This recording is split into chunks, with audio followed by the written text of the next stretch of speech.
What repair work is required around concrete waste points in a concrete substrate before waterproofing membrane application?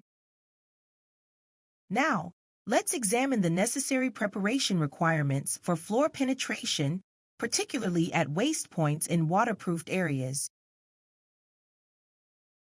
First and foremost, it's important to understand that high-risk wet areas, such as showers and balconies, would require a leak control flange at the waste drainage connection.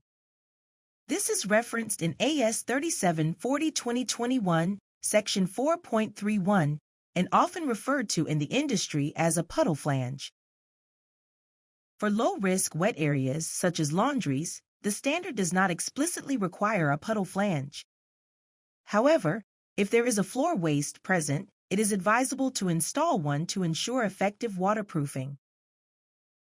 It is essential that leak control flanges are properly documented and specified in the hydraulic services or waterproofing drawings and installed as required. A puddle flange is a plumbing component with flat base plates all around, allowing for the membrane to be effectively detailed and terminated at the drainage point. Additionally, it enables the tile bed to shed any moisture into the drain that may have penetrated through the surface finish. It's important that the puddle flange is recessed at the substrate level and does not protrude above it. This allows for a smooth transition between the substrate and the flange. This installation ensures that all surface water is directed into the floor waste without bridging the membrane. Leak control flanges must be either cast into or retrofitted onto pre-poured concrete. When the puddle flange is installed before the concrete is poured, it forms a strong bond and seal as the concrete cures around the flange, whilst also providing the concreter a medium to finish structural fall at the correct reference level or RL, facilitating positive structural fall to waste. However, this method requires precise placement and setup prior to pouring the concrete, making adjustments difficult after the concrete has set. When installing cast-in flanges, it's crucial to ensure that any connected pipework is capped or properly sealed to prevent concrete slurry from entering the waste pipe. Additionally, since slurry can flow over the flange, it's important to grind away any excess slurry and perform localized grinding to ensure that water drains toward the waste point and does not pool around it. Now, let's look at the retrofitted option. When a puddle flange is retrofitted onto pre-poured concrete, the waste riser pipe is already cast in and extends above the finished surface level.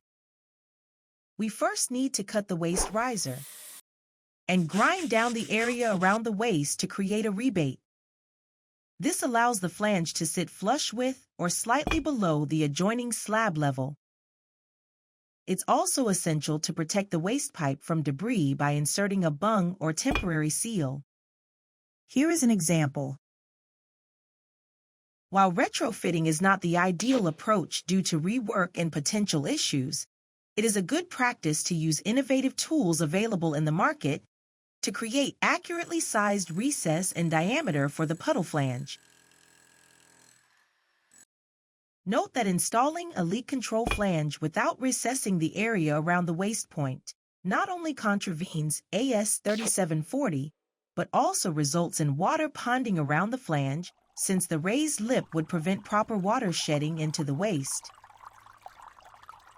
In the next step, to reduce the risk of movement, the leak control flange should be secured to the substrate either mechanically with corrosion-resistant screws or chemically with adhesives.